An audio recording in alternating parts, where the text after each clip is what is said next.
This week we're talking about gender neutral pronouns, and what we're talking about more than anything else is that using gender neutral pronouns takes practice. And having had to learn two new sets of pronouns with each of my children, not two new sets for each of my children, but you get what I mean. I think that having to learn gender neutral pronouns takes more practice than having to learn a set of new gendered pronouns. Let's talk about that for a minute. When my oldest Ember came out socially as being non-binary, they did not come out to everybody right away, right?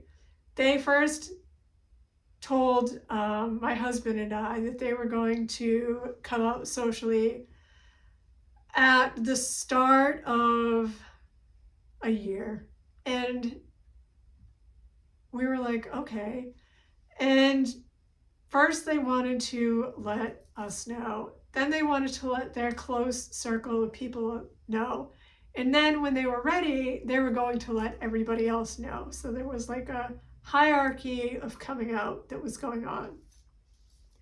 So for a time during that year, we, and by we, I mean myself, my husband, and Leo, our son, when we would talk to each other, we would use they, them pronouns to refer to Ember. But when we would talk to anybody else who knew Ember, other family, and friends who were not in the know, we still would use he, him pronouns because that was what they knew and how they were referring to Ember, which made it exceedingly difficult to make that switch to using solely they, them pronouns, because there was that conflict of when do you use which pronouns. You had to constantly be thinking about who am I talking to, how do they refer to Ember. And so it was especially difficult, I think, for my husband, who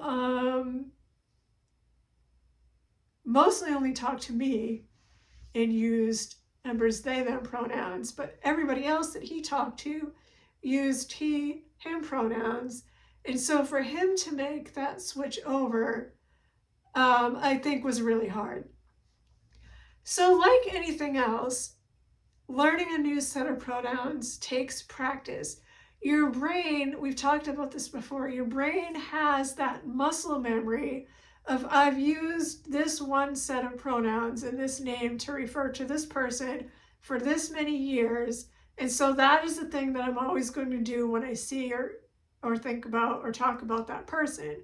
And so you have to make that new recognition and that new connection and that new way of thinking and talking and referring to the same person with the new pathway, right? Before we were going this way, now we're going this way.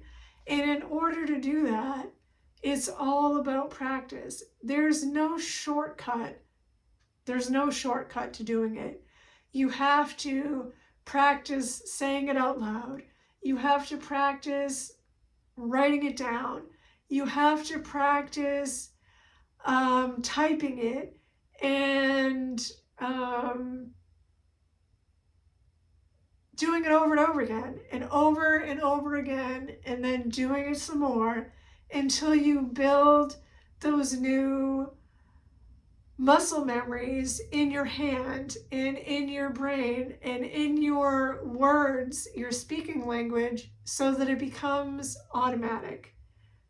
And here's the clincher.